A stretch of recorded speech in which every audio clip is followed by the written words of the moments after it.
irmãos um pouquinho melhor. E se cada um de nós ajudar um pouquinho, um pedacinho, uma migalhinha de pão ali, a fome no mundo se encerraria. Não só a fome do pão, da comida, mas a fome de amor, a fome de fraternidade. Então fica o meu muito obrigado a todos os trabalhadores dessa casa, que hoje eu faço parte com muita alegria. Agradeço também a toda a espiritualidade dessa casa. Eu estou aqui com vocês hoje porque foi permitido. E eu sou muito grato a Dr. Bezerra de Menezes.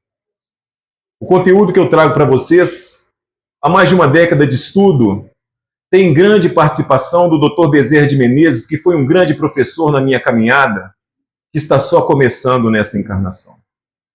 Então eu fico muito feliz em poder agradecer a espiritualidade, trazendo um pouquinho daquilo que eu vivenciei e tem dado certo na minha vida. E para mim é uma grande honra, uma grande alegria poder divulgar a filosofia espírita, a boa nova, os ensinamentos do Cristo, numa visão tão profunda como a doutrina dos espíritos nos permite. Eu pergunto a vocês, algum de vocês, nós já tivemos a oportunidade de conversar nessa casa, todas as vezes que você vem dar uma palestra, você agradece as pessoas que trabalham, agradece a espiritualidade, porque todas as vezes eu falo com vocês que um dos pilares que nos faz espíritos melhores se chama disciplina. E a disciplina, ela vence até mesmo o dom que nós temos de fazer as coisas. Todos os dias na minha casa, logo ao amanhecer, eu agradeço a Deus. Independente dos problemas que eu vou enfrentar durante o meu dia, isso é disciplina.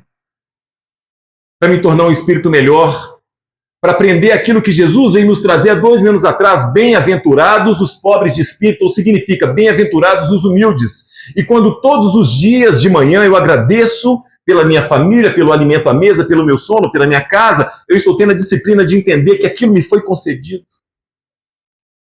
Para mim poder manter a humildade, para mim poder diminuir o orgulho, a minha vaidade. Aquilo não me pertence, mas sou muito grato àquilo. Até mesmo o nosso corpo físico é um instrumento que serve para que possamos então caminhar na senda do progresso. Quem lembra de um grande jogador chamado Cristiano Ronaldo, né, o português tão famoso, várias vezes o melhor jogador do mundo? Quando o treino da sua equipe terminava, ele ficava após o treino até anoitecer treinando falta. Será então que foi sorte ele conseguir ser o melhor jogador do mundo? Ou foi ali a insistência, a disciplina? Quem lembra do nosso amado Ayrton Senna, que logo quando começou, ainda jovem, corria num carro totalmente inferior aos demais carros daquela corrida. Mas uma vez, numa chuva muito forte, ele pôde mostrar o seu talento, ou seja, ele estava todos os dias ali treinando, esperando uma oportunidade, num carro extremamente inferior, começou então numa corrida, numa chuva imensa, mostrando seu talento e conseguindo vencer adversários com carros muito melhores. Percebem como a disciplina é fundamental em nossas vidas? A repetição é fundamental das nossas vidas? A gratidão, a humildade, a oração, o abraço, o elogio. Como isso é importante, como isso é uma ferramenta importante para a gente caminhar na senda do progresso, para a gente começar a diminuir um pouco o orgulho e a vaidade. Quando nós agradecemos, não somente queremos mais, não significa que nós não podemos querer mais, podemos sim. Mas quando você agradece aquilo que você tem, a sua casa, um lar, um banho quente, um alimento à mesa, um ato de humildade, como foi ensinado pelo Cristo há mais de 2000 anos atrás. E no século XIX, novamente trazido, sem as parábolas, pela filosofia, pela doutrina espírita. E nós tivemos um final de semana que nós não poderíamos deixar de falar. Nós tivemos uma data extremamente importante nos cunhos religiosos, principalmente no catolicismo, a Sexta-feira Santa, a Sexta-feira da Paixão e o Domingo de Páscoa. Eu estava numa cidade do interior e a cidade estava extremamente movimentada por causa dessa data. E realmente é uma data muito importante. Nós espíritas não comemoramos datas, nós não temos dogmas, datas festivas, Todos os dias são datas importantes para que possamos, então, caminhar na senda do progresso. Mas eu preciso falar um pouquinho com vocês da história. Eu gosto muito de falar sobre isso, sobre a Páscoa, que nós transformamos a Páscoa talvez um pouco de capitalismo, na venda dos ovos de Páscoa, dos chocolates, mas realmente a Páscoa ela tem uma história muito profunda nos valores cristãos desde a época de Jesus, há 2000 anos atrás. Tudo começou na época do povo hebreu, então, estava preso no Egito por muito e muito tempo. Porém, através de um profeta chamado Moisés, o povo hebreu foi libertado das garras do Egito. E se passou o tempo, essa data se tornou uma data comemorativa entre todos os judeus. Quando nós vamos na região que Jesus nasceu, ali na região da Judéia, da Samaria, da Galileia, sempre na Páscoa, todos os judeus desciam então, independente de onde eles estavam, e iam para a cidade de Jerusalém para poder comemorar a Páscoa, que em latim significa Pascuar, que significa libertação. É o fundamento da palavra. Vamos esquecer um pouquinho dos ovinhos de Páscoa, apesar que eu não tenho nada contra, eu comprei também. Mas vamos falar que a Páscoa era comemorada como uma libertação do povo hebreu das garras dos Egitos, da garra do Egito.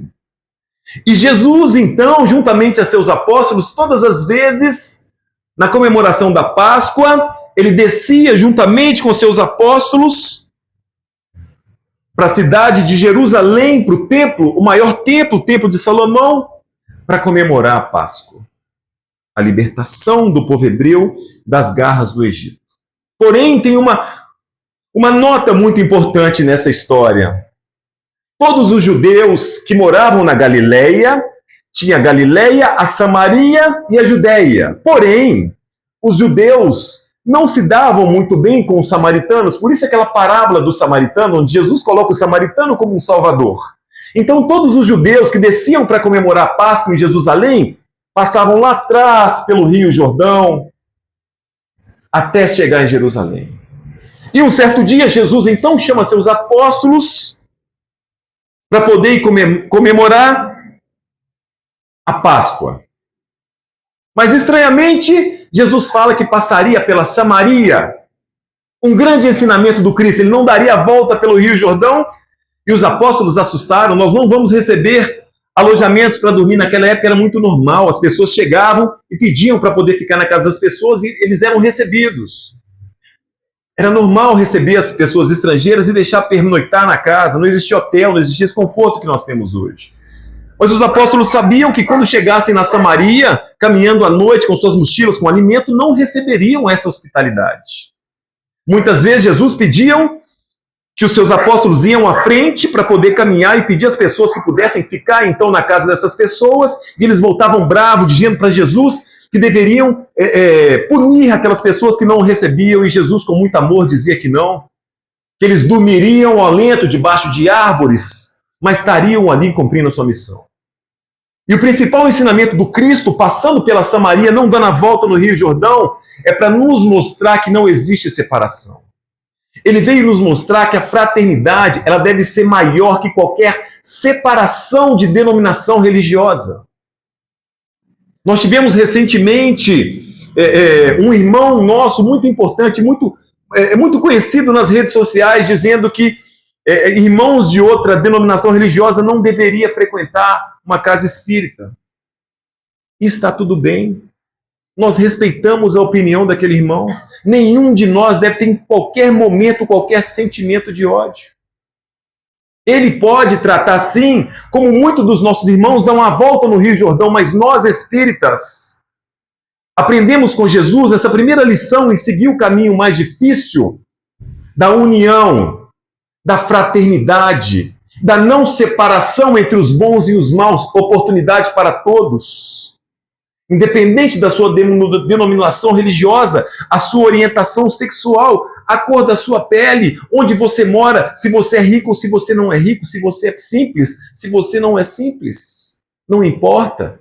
Todos nós com o mesmo objetivo de voltar para casa melhor. Estamos aqui aprendendo, passando um momento, vestindo um corpo de carne, para que possamos então vencer os nossos vícios, nos tornar espíritos melhores, e as nossas ferramentas são a nossa família, são a nossa profissão, são o nosso convívio dentro de religiões ou filosofias como o Espiritismo, a nossa caminhada. Aí nós começamos a entender quem nós somos, para onde nós vamos, por que estamos aqui. É o grande segredo que nós não aprendemos ainda na escola. O poder dos nossos pensamentos, das nossas emoções. Mas a Páscoa, meu irmão, para nós espíritas, a sexta-feira da paixão, onde Cristo foi crucificado, não significa que nós espíritas temos aquela imagem do Cristo crucificado, não. A imagem que nós temos é um Jesus que viveu 3 anos trazendo lições, comendo com seus amigos, misturado junto com pessoas, com mendigos, com prostitutas, mas mostrando que aquele gigante no reino do céu se faz pequeno aqui, mostrando que não existe pessoas melhores do que outras. O Messiá, como eles diziam antigamente, a palavra Cristo, ele veio depois, mas era o Messias, não era melhor do que ninguém. É o grande ensinamento. Não é ele crucificado apenas, mas todo o legado que ele trouxe de amor, de benevolência, de perdão. Essa é a história que nós espíritas trazemos do Cristo. E depois nós temos o domingo de Páscoa, quando Jesus teve a sua ressurreição. Nós entendemos, nós espíritas entendemos que a ressurreição de Cristo foi um processo mediúnico. Nós não vamos entrar nesse método agora. Mas o principal ensinamento da ressurreição para nós é a imortalidade da alma, que nos foi provado. Nós somos espíritos imortais, indestrutíveis. A vida sempre vai continuar, independente da dificuldade de cada um de nós, ou então dos gozos que nós temos nessa encarnação. Isso que Jesus vem nos trazer com sua ressurreição, mostrando para nós que numa mesma encarnação nós podemos nascer de novo, mas não nascer em carne. Quanto dos nossos irmãos internados por problemas com drogas, por problemas com álcool, sai de lá pessoas melhores. Eu tive um parente que foi preso, conseguiu evangelizar e hoje é uma ótima pessoa. É uma pessoa excelente. Ou seja, ele nasceu de novo. Ele ressuscitou, estava no crime e voltou uma pessoa melhor. Ele precisa estar o tempo todo policiando para não cair novamente em tentação. Mas todos nós somos espíritos com as nossas dificuldades e precisamos também estar o tempo todo nos policiando. Mas o domingo de Páscoa para nós é uma data importantíssima que nos mostra a imortalidade da alma. Uma prova concreta que a vida continua. Jesus já tinha dito isso várias vezes quando ele disse: meu reino não é neste mundo. E eu falo com cada um de nós aqui, o nosso reino também não é deste mundo. Nós somos espíritos livres, livres no cosmos, no universo, e vivemos em várias encarnações, em mundos de acordo com o nosso padrão vibracional, de acordo com o nosso entendimento, de acordo com a quantidade de informação, expansão de consciência que nós conseguimos atingir. Essa é a nossa Páscoa. Uma data que nós respeitamos, mas muito importante para todos nós. Dando sequência, a questão do orgulho, do egoísmo, que são traves na nossa caminhada espiritual. Eu trago para vocês uma história simples para que a gente faça reflexões. Hoje eu vou trazer muitas histórias para a gente poder juntos pensar e fazer reflexões como vencer esses dois, o egoísmo e o orgulho, que na grande maioria das vezes nos vencem nas nossas encarnações. Falo com vocês com experiência de anos em reuniões mediúnicas.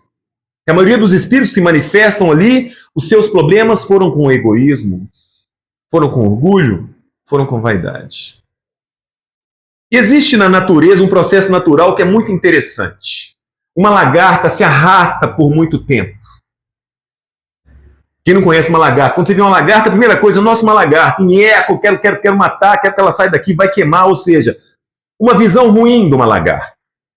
Quem vai no interior, tem muito contato com a natureza, vê que é muito comum, tem época que elas ficam bastante presentes. Mas existe um processo que se chama metamorfose, que essa lagarta passa por um período pelo qual ela entra num casulo até se transformar em uma borboleta. E eu falo com vocês, tem uma história que nos conta que uma vez Uma lagarta estava no seu casulo e um certo homem viu aquela lagarta movimentando e ajudou ela então a sair do seu casulo. O que aconteceu? Aquela lagarta teve dificuldade de voar. Muita dificuldade de voar, porque não estava na hora dela sair daquele casulo, ela não estava pronta. Ela não estava pronta. E trazendo essa analogia para o nosso dia a dia, o que seria esse casulo dessa lagarta? Será que seria nós, como espíritos, precisando então criar asas para voar? Será que alguma coisa nos prende nesse casulo? Não significa que todos nós precisamos então criar asas e voar, tudo no seu tempo. Porém, se nós estamos sentados dentro de uma casa espírita, bastante informação nos foi concedida. E não foi uma sorte, uma coincidência a gente estar sentado aqui, não. Todos nós temos um planejamento encarnatório.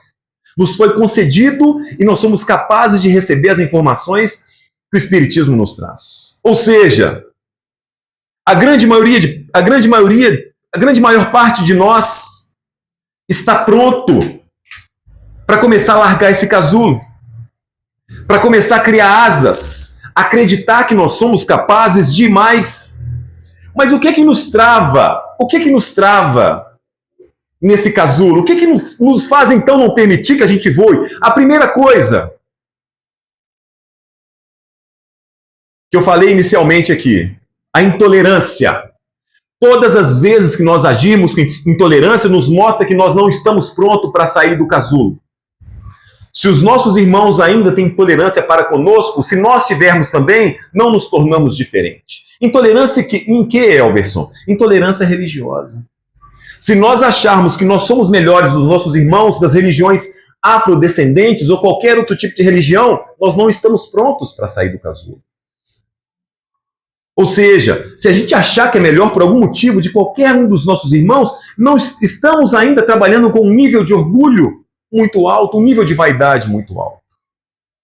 A segunda coisa que a gente pode falar, será que o julgamento é também um entrave para a gente sair desse casulo? O que Jesus nos ensinou?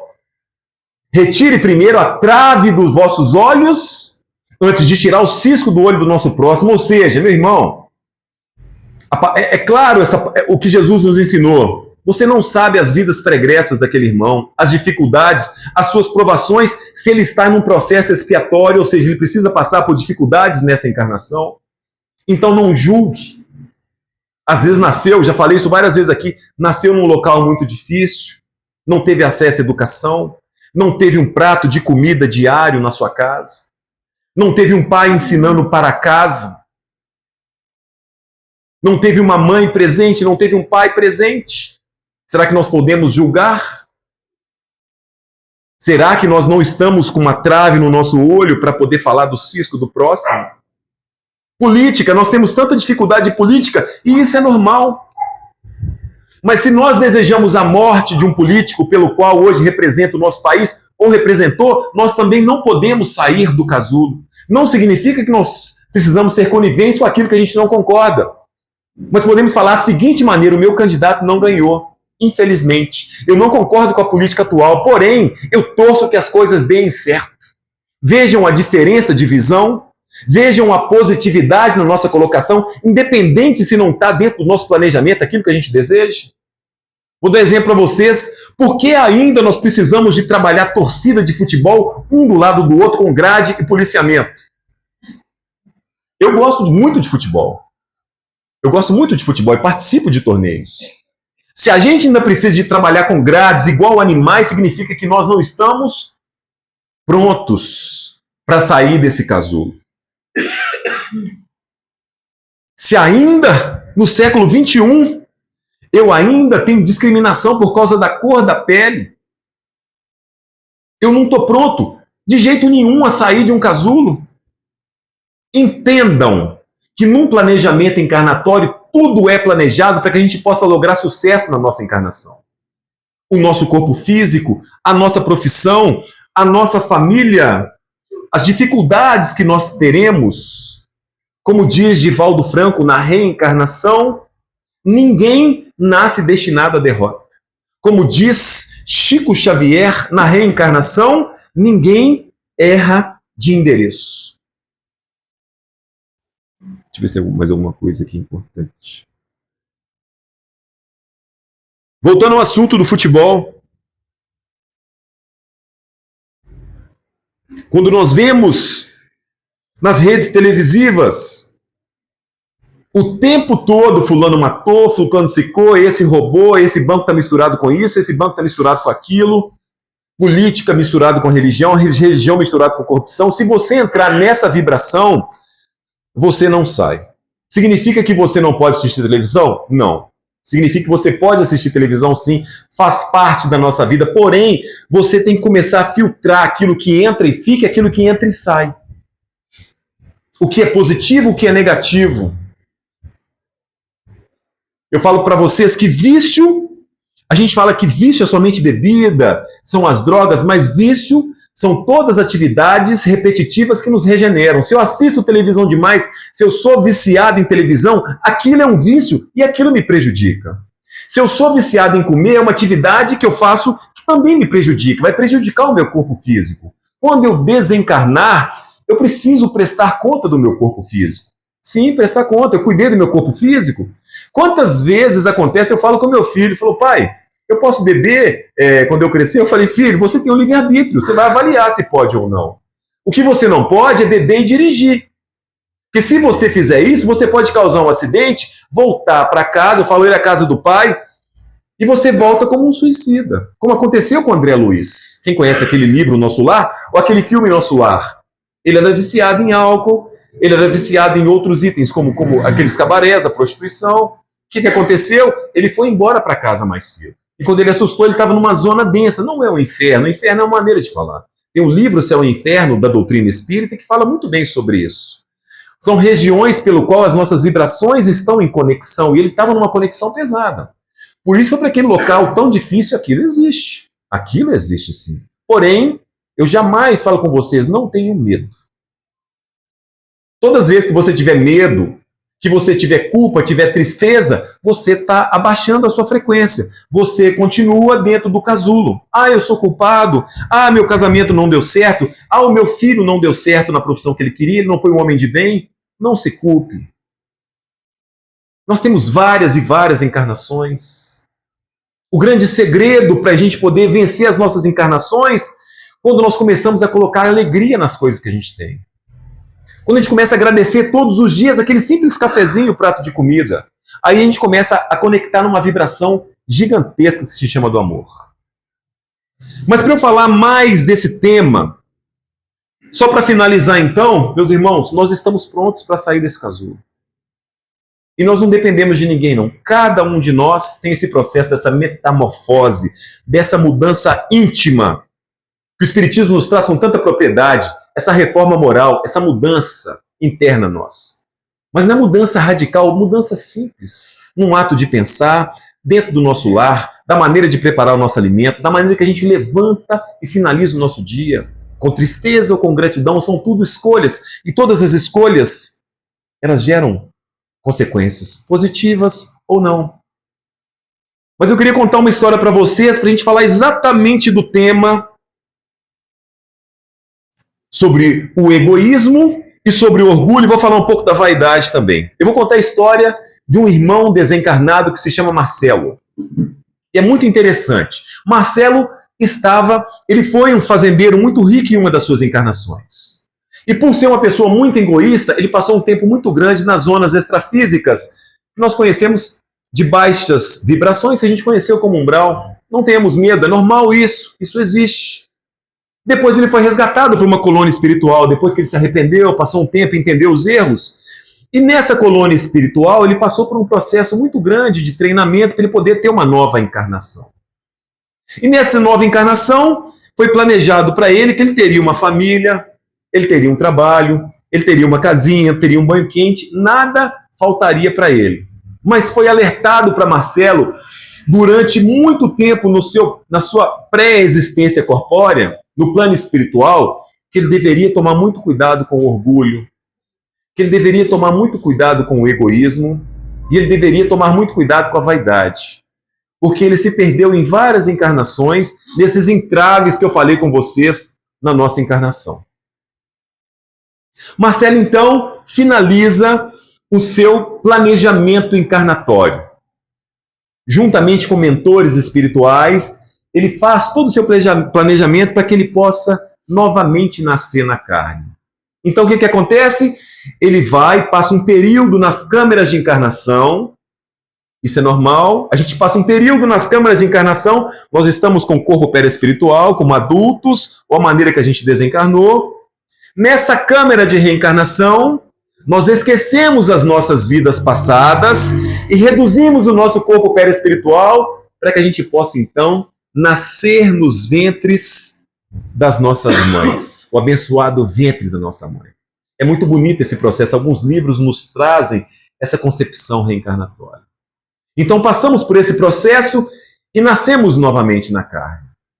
Quando nós nascemos, ficamos encantados com a matéria, nós não nos lembramos do nosso planejamento encarnatório, mas nós sentimos aquilo que nós temos que fazer. E recebemos também um mentor espiritual. O que significa isso? Um espírito que tem um pouco mais de conhecimento, não significa que é um anjo, mas um espírito que já passou as dificuldades que nós passamos e vem com amor, com a missão de nos auxiliar. Não viver por nós, mas auxiliar a nossa caminhada, nos trazer proteção, nos trazer intuição, para que possamos lograr sucesso nas nossas encarnações. Mas Marcelo, então, nasce na carne, numa família simples, e segue o seu planejamento encarnatório. Consegue uma casinha, consegue uma família, uma esposa, uma filhinha, consegue um carrinho, e uma vida muito feliz. Mas Marcelo, nas outras encarnações, ele sempre quis um pouco mais. É um espírito inteligente, um espírito que sabe, sempre teve facilidade em conquistar as coisas na matéria. E ele então trabalhava na área comercial, no setor de vendas. Marcelo então resolve então abrir uma empresa na área comercial. E começa a dar extremamente certo no seu negócio, na sua empresa. Ou seja, começa a ganhar muito dinheiro. E aí vem os problemas. Não significa que dinheiro é coisa ruim. Vão quebrar essa crença limitante. Dinheiro é importante. Mas a gente tem que saber quem é dono de quem. Quando o dinheiro nos domina, nos perdemos no orgulho, na vaidade, no egoísmo. Mas quando nós entendemos que é uma ferramenta, é uma frequência importante para a nossa caminhada, a visão é totalmente diferente. A visão é totalmente diferente. Mas Marcelo, então, inicia a sua empresa, abre o seu CNPJ. Vai estar lá com sua casinha, com sua família, com seu carrinho quitado. A primeira coisa, o banco liga e fala assim: Marcelo, eu tenho uma carta de crédito de um valor alto para um carro zero, você tem interesse? Passa aqui para a gente tomar um café. A primeira coisa que o Marcelo faz, ele vai no banco e pega uma carta de crédito num valor alto para poder comprar um veículo. Aí começa o primeiro problema. Não sou contra em nada de um veículo novo ou então de um financiamento bem planejado, não sou contra nada disso. Muito pelo contrário. O Espiritismo não nos proíbe de nada, ele nos alerta as consequências. Vamos agir com prudência. Ele compra aquele carro. Mas ele tinha um carro quitado, ele estava começando a empresa agora. Por que ele comprou aquele carro? Será que ele comprou aquele carro para a família dele ou para mostrar para as outras pessoas que ele tinha um belíssimo carro? Percebem a diferença? Porque se for para a família dele, eles estavam felizes com o carrinho quitado, sem necessidade de ter uma prestação tão alta de uma carta de crédito, porque o banco realmente, nada contra banco também, mas o banco está fazendo o papel dele, ele quer vender papel, ele quer vender negócios para a gente. Ele quer trabalhar com juros. Ele então compra aquele carro através de um processo de vaidade. O que significa vaidade? Nós queremos mostrar para as pessoas o que nós temos, não para nós mesmos aquilo que nós temos. É o que acontece hoje nas redes sociais. O que acontece nas redes sociais? A todo momento, nós postamos, também não sou nada contra, mas a gente tem que policiar. Nós postamos aquilo que nós comemos o tempo todo, aquela comida bonita, mas será que todo dia eu como aquela comida bonita? Será que todo dia eu tô me postando na praia? Estou me postando num outro lugar? Numa, que vida bacana dessa pessoa? Será que a vida dessa pessoa é realmente isso? Aí você está mostrando para as pessoas na rede social, comprei uma casa, comprei aquilo, todo momento eu estou postando. Será que isso é a sua felicidade ou será que é a sua vaidade que você ainda não tem controle sobre isso? A todo momento nós queremos mostrar para as pessoas que nós somos aquilo ou aquilo totalmente diferente que o verdadeiro cristianismo veio nos ensinar. Lá na Samaria, há 2000 anos atrás, quando Jesus caminhava e encontrou uma mulher no poço de Jacó, conhecido como mulher samaritana, e conversou com aquela mulher, quando se apresentou ali como Messias, falando com ela como um profeta da vida dela, dos maridos que ela teve, numa tristeza muito grande. E ela diz a Jesus que ele é uma mulher que ninguém a respeita. E Jesus diz que foi a Samaria somente para conversar com aquela mulher. Que ela é importante para o Messias. E um dos ensinamentos mais importantes do Cristo para aquela mulher, quando ela pergunta para o Messias se ela deve então elevar as suas orações nos templos sagrados dos judeus ou nos montes dos samaritanos, quando Jesus nos traz que o Pai não veio construir templo de pedras no coração dos homens, ou seja, ele não veio construir igrejas, não veio construir templos gigantes com ouro, com prata. Ele veio construir templos de fé no coração de cada um de nós. Ou seja, não existe vaidade no cristianismo. Você não precisa de nada, absolutamente nada, para poder se conectar com o Pai. Você não precisa de velas, não precisa de correntinha com Cristo. Não que eu seja nada contra disso. Se você ainda precisa de condensadores energéticos para levar sua frequência, está tudo bem. Mas o Espiritismo nos mostra que você precisa de uma mente concentrada. Você precisa de uma emoção concentrada. Quando você faz uma oração e sente dentro do seu coração que você se conectou com a espiritualidade. Aí, nós aprendemos a combater a vaidade. Você começa a entender que você não precisa ficar postando nada. Que você está bem com você mesmo. Essa é a grande diferença. Esse é o bom combate. O primeiro erro do Marcelo foi querer mostrar para as pessoas aquilo que ele não precisa mostrar para ninguém. Um dos pilares da nossa evolução, da nossa reforma íntima, é que nós não precisamos de provar nada para ninguém. Nós precisamos de fazer como Jesus nos disse, fechar as portas do nosso quarto e avaliar a nossa caminhada. Quando ele falou fechar a porta do nosso quarto, não significa fechar a porta do nosso quarto material, mas fechar o nosso coração, avaliar a nossa caminhada, como tem sido a nossa encarnação. Eu tenho seguido um caminho positivo? Eu tenho feito aquilo que eu acredito? Será que eu mais reclamo ou será que eu mais agradeço? Eu não estou criticando a caminhada de ninguém. Eu estou apenas como ferramenta do Pai falando uma reflexão. Se eu reclamo mais do que agradeço, eu apenas preciso de mudar a rota do meu GPS. Simplesmente mudar a rota. Quando nós estamos rodando, quem dirige muito como eu aí durante o dia, o GPS não xinga, você está no caminho errado, o caminho não é esse. Ele simplesmente fala assim, recalculando rota.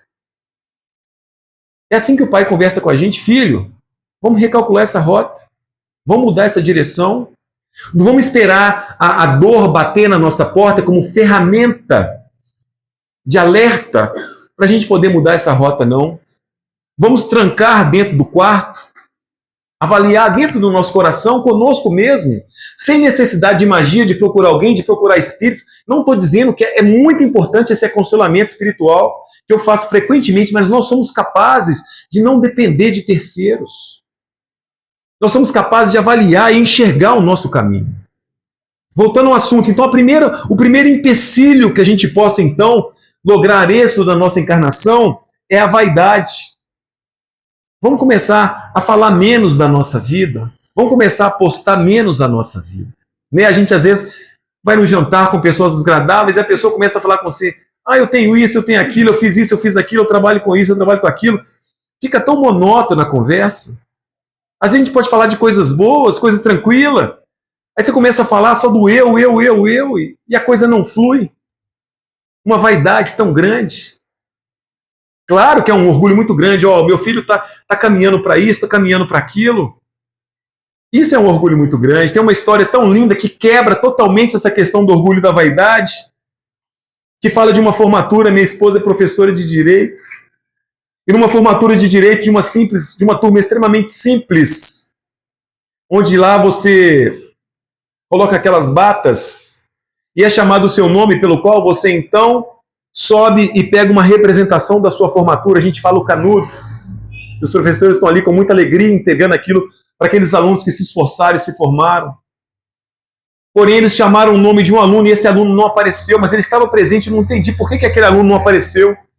E chamou novamente aquele aluno, e realmente ele demorou, mas quando ele apareceu com uma roupa de gari. Uma roupa de gari para pegar o canudo. Eu pergunto por que ele apareceu com aquela roupa de gari. Simplesmente porque o pai trabalhava como gari para sustentar a formatura daquele filho. E aquele filho tirou todo o orgulho e a vaidade por ser um doutor e vestiu uma roupa que era do pai, em trabalho, e foi lá abraçar o pai, mostrando: pai, todo o seu esforço valeu a pena. Isso é combater qualquer tipo de orgulho, de vaidade. Não é postar na internet: eu estou me formando. Não que isso seja errado, mas valorizar as pessoas que estão ali com a gente. Isso é o cristianismo resumido, sem livros, sem papéis, sem versículos. Na prática, eu não sei qual é a religião ou a filosofia que aquele rapaz segue. Mas ele resumiu o amor do tema que nós falamos hoje: o combate ao orgulho, o combate à vaidade, o combate ao egoísmo. Só me recompor aqui, só tomar uma água. Um segundo.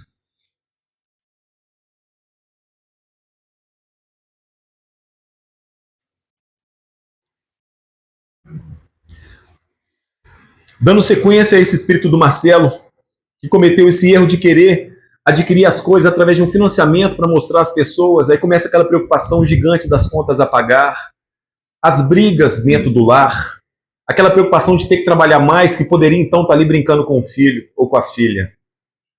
Mas esse foi o primeiro erro. Eu vou falar o segundo: esse foi a vaidade. Eu vou falar do orgulho. O que aconteceu? Esse espírito começou a ganhar mais dinheiro do seu trabalho. E o que aconteceu? Por orgulho, ele entendeu que deveria o quê? Aumentar o seu padrão de vida. Aquela vida simples antigamente, que estava no seu planejamento encarnatório, não servia mais. E eu vou falar com vocês: será que Marcelo se tornou uma pessoa rica? Ou será que aquela pessoa rica é aquela pessoa que, apesar de ter logrado sucesso financeiramente, continua com seus valores, com seu pé no chão, continua com sua bem-aventurança, sendo pobre de espírito, sendo humilde? Perceberam a diferença? A riqueza não significa você ter uma vida simples e ter uma vida que você ganhou um pouco mais de grana e você aumentou o seu padrão de vida. Significa que você está aqui, continua aqui, você melhorou, mas você consegue ajudar mais, você consegue ajudar as pessoas, você consegue fazer uma economia, você consegue ter uma vida um pouco mais tranquila. Porque, para mim, ele saiu daqui, veio para cá e aumentou os seus custos, ele não se tornou rico, não. Ele só mudou uma faixa de custos. Às vezes a vida se tornou até mais difícil, porque os custos agora são muito maiores. Segundo erro que nós cometemos por orgulho, nós achamos que aquela vida antiga não é digna. A gente não pode mais tomar um simples cafezinho com broa, não pode mais almoçar uma refeição simples, não pode mais encontrar com os amigos num boteco, num restaurante simples, porque aquilo ali não me pertence mais, não pode praticar um futebol. Percebem o que o orgulho faz conosco? Nós entendemos que nós somos pessoas melhores do que as outras. E o Espiritismo vem nos trazer que a nossa salvação, ou seja, a salvação significa a nossa liberdade, as asas que nós criamos, é exatamente o combate ao orgulho através da caridade. O que significa caridade? Significa fraternidade. Quando nós todos aprendemos a dar as mãos. Tem uma história muito bonita que ela fala de um antropólogo quando foi numa outra cidade numa região onde as pessoas eram uma tribo indígena, que nós consideramos que são ainda primitivos. Ele colocou uma cesta cheia de alimentos de uma árvore, mas em uma distância grande. E aqueles pequenos indígenas deveriam correr para disputar, quem chegasse primeiro ganharia aquelas guloseimas. Porém, quando ele soltou o apito para que eles corressem, todos deram as mãos e correram juntos até chegar na guloseima e disseram para ele a palavra umbutu. O que significa? Juntos somos mais fortes. E eu pergunto a vocês, será que aquela tribo é uma tribo tão pouco evoluída dessa maneira? Ou será que eles já aplicam a fraternidade, o que nós buscamos com tanta dificuldade, nas suas vidas? Perceberam o que significa combater o orgulho através da fraternidade, através do amor? Não significa que se a vida melhorou um pouquinho, nós temos que mudar totalmente a nossa maneira de ser, a nossa essência. Nós temos uma passagem muito bonita sobre isso. Desde o início da vinda do nosso Messias, Jesus, um espírito de uma envergadura moral gigantesca no reino dos céus, veio para cá e nasceu numa manjedoura, meus irmãos, minhas irmãs. Ele nasceu num coxo onde os animais se alimentam, para mostrar que o gigante lá em cima se faz pequeno aqui. E quando nós criamos um pezinho nessa encarnação, quando nós temos a oportunidade de estudar um pouquinho mais, não, quero ser chamado de doutor, quero ser chamado de mestre. Percebem a diferença? Percebem o que o Espiritismo vem nos trazer da humildade, do combate ao orgulho, da vaidade, do egoísmo? Também na Páscoa, quando Jesus foi juntamente com seus apóstolos para a última ceia, antes de ser crucificado, o que Jesus fez que marcou tanto? Quando ele pegou uma bacia, e naquela época se usava sandálias, não tinha tênis, não tinha meia, não tinha nada disso não. As ruas eram pouquíssimas de calçamento de pedra, mas a grande maioria era de terra, os pés ficavam suados, cheios de terra. E as pessoas que lavavam os pés e os cabelos eram aquelas pessoas invisíveis, aqueles mais humildes que ninguém nem olhava naquela época. Porém, Jesus lavou os pés de cada um dos seus apóstolos, até mesmo Judas, pelo qual Jesus já sabia que ele o entregaria. Jesus, em compaixão e amor, lavou os pés de Judas, mostrando que o perdão e o amor se faz acima de tudo. E até mesmo na cruz do Calvário, num ato de covardia muito grande, quase sem as suas energias vitais, quase soltando o laço, o cordão de prata que unia ao corpo físico, Jesus diz ao Pai, a fonte criadora, perdoai-vos, porque eles não sabem o que fazem. Mostrando ali, não somente um momento de dor, mas mostrando ali que naquele momento o espírito venceu a matéria. Mostrando ali que existe um caminho, uma verdade, uma vida que cada um de nós pode seguir, para que possamos então ser dignos de vencer também.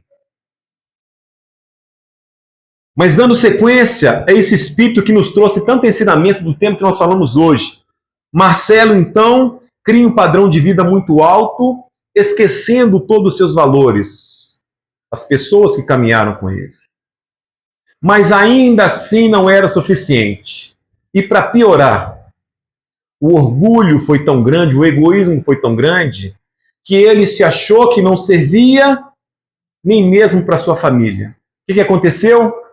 A sua esposa já não era bela o suficiente para ele.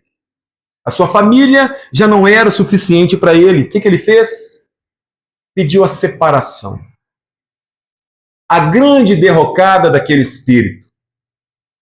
Ele caiu em vícios, porque tinha uma condição financeira favorável.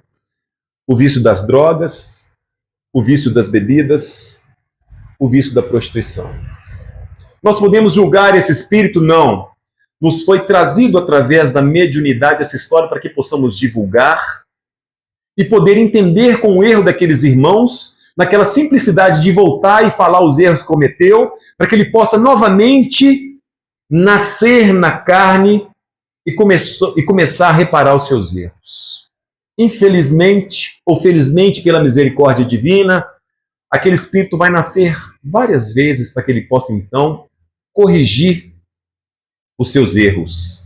Não como um ato de punição, mas como um ato pedagógico para que ele possa então corrigir os seus erros, mostrar que ele é capaz de sair de uma situação difícil de erros e conseguir então trabalhar aquilo que nós estamos conversando hoje, os valores de fraternidade, os valores de amor, aquilo que combate o egoísmo, aquilo que combate o orgulho.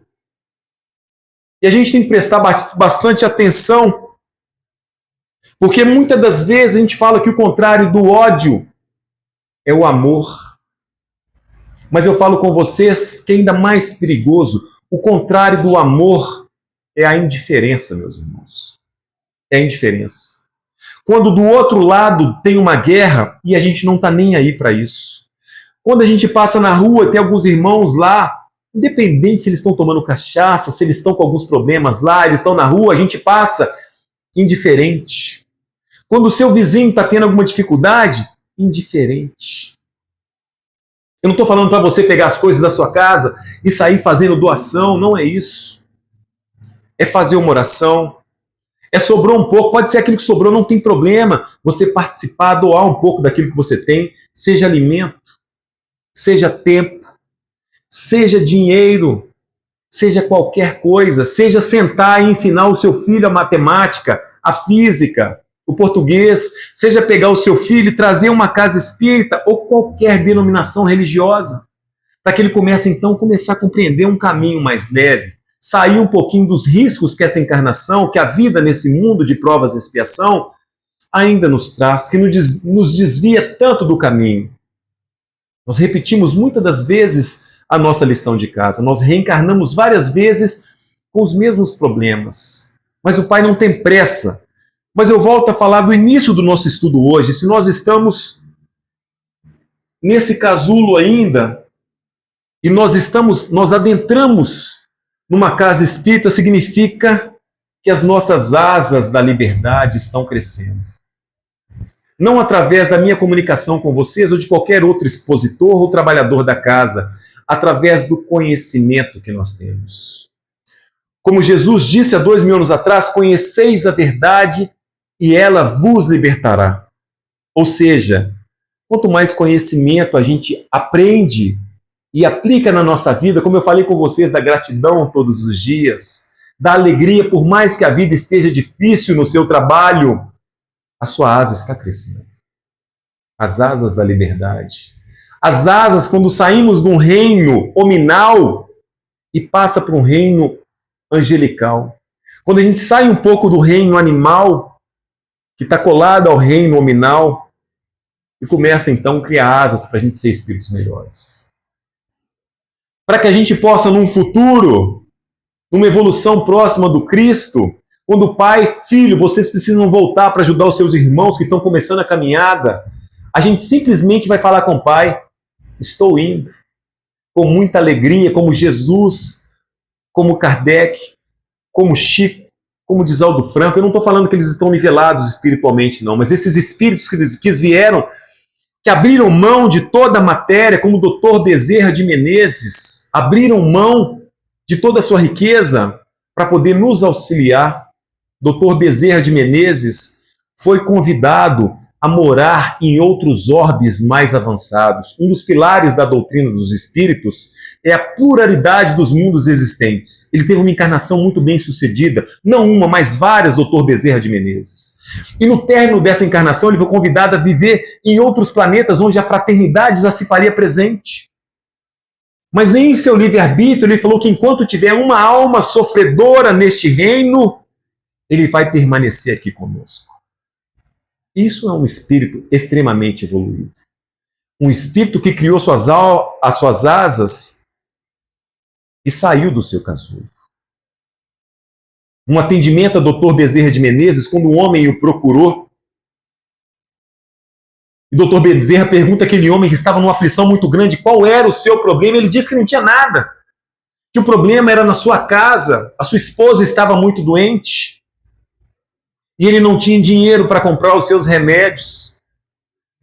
Dr. Bezerra Menezes podia dizer a ele, procura um posto de saúde, um local público. Dr. Bezerra, então, tira o seu anel de formatura. Tira o seu anel de formatura, que tinha um grande valor material e um apreço por aquela joia. Entrega na mão dos homens e diz a ele, compre os remédios e comida para a sua família e volta para casa. Isso é um espírito de luz, um espírito benevolente, um espírito que já trabalha a fraternidade, que está aqui hoje nos auxiliando a caminhar. Nosso tempo está se findando.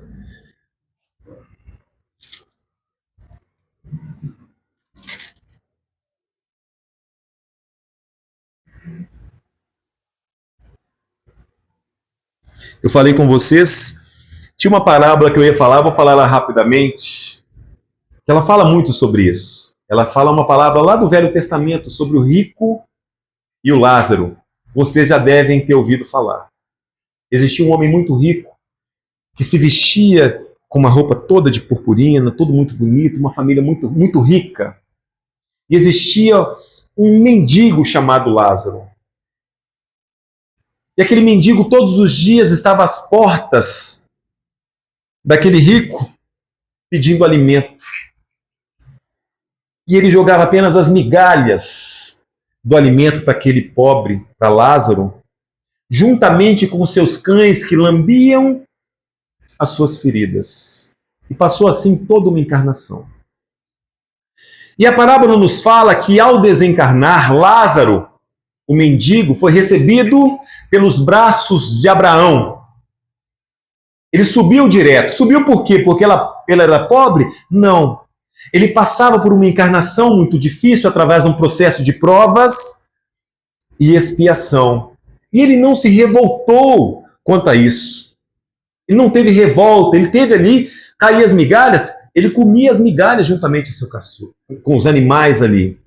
E passou toda a sua encarnação assim, foi resgatado, como se diz, nos braços de Abraão. Porém, o rico, ao desencarnar, caiu no fogo do inferno, né? Caiu em zonas extremamente densas. E numa conversa, quando o rico então percebe que Lázaro estava numa escala muito alta, ele pediu então a Lázaro que fosse até o reino dele e avisasse os seus 5 irmãos para não continuar cometendo os mesmos erros que ele cometeu. E Abraão disse então que Lázaro não poderia ir, que ali já existia Moisés e os profetas que estavam ditando todas as regras para que eles então não caíssem em tentação.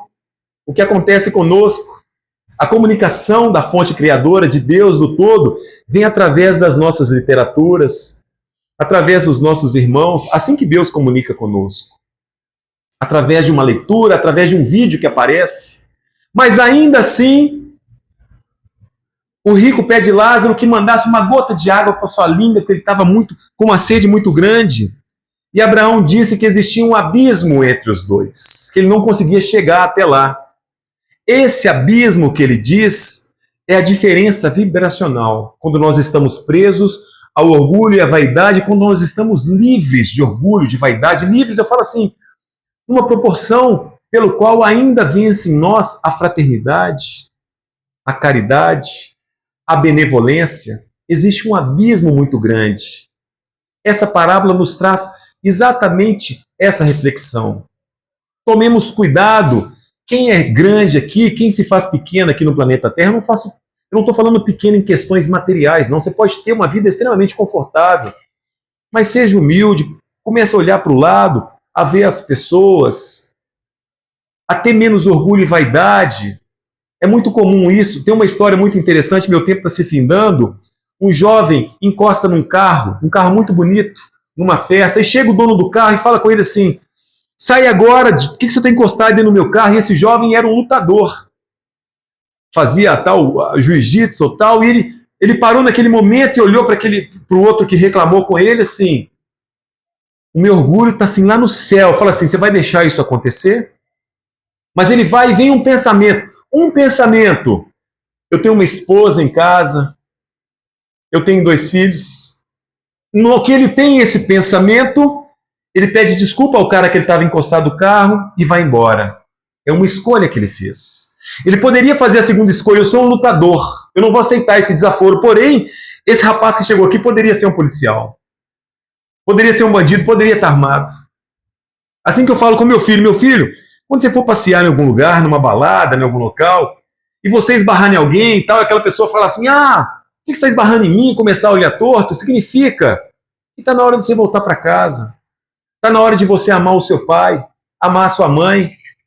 Volta para casa. Deixa o orgulho, não deixa a vaidade falar mais alto, não. Vai se divertir, mas se não está legal, você tem um lar, você tem um local pelo qual você é muito amado. E para finalizar, eu trago para vocês a última história. A gente tem uma casinha muito simples numa cidade chamada Caeté, na estrada de Sabará. Não sei se vocês conhecem. A gente costuma passar os finais de semana lá, mais próximo da natureza. Não que eu não goste. Eu gosto muito de Belo Horizonte também, fui nascido e criado aqui. E voltando nessa estrada, já quase no finalzinho da tarde, uma estrada curta, tinha um carro à nossa frente, um carro até muito bonito. E esse carro tomou um pouco mais à frente, ele parou no acostamento, provavelmente algum problema no pneu, ou então alguma criança quer ir no banheiro.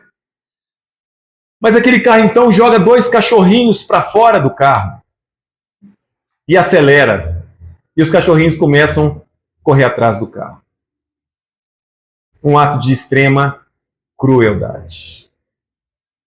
Eu faço a reflexão para vocês, para mostrar que neste mundo ainda o mal se faz presente.